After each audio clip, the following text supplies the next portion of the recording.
everybody, welcome back to Hot in the Kitchen. It's summer, 4th of July is just around the corner, which means grilling. A couple of weeks ago, my husband and I had an improvised grilling session, and I documented it. So here are some grilling ideas. Hope you enjoy.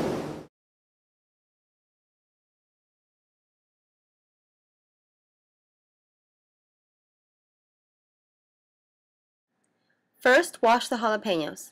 Cut them in half and take out the seeds. Mix tuna, chopped onions, and shredded cheese, and use the mixture to stuff the jalapeno halves. Place on the grill for about 10 minutes or until jalapenos turn dark green.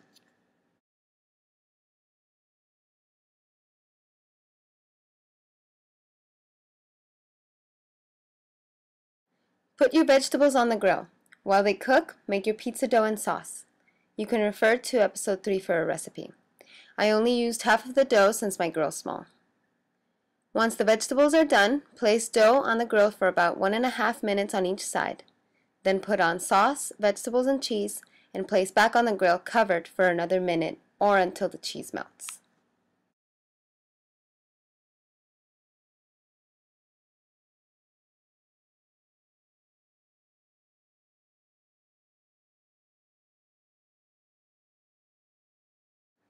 Place fish fillets, lime juice, chopped onion and garlic, salt and pepper and foil, and wrap. Place it on the grill for about 15 to 20 minutes. For your vegetables, brush a little bit of oil and grill for 10 minutes. And don't forget to add a fresh bowl of summer fruit.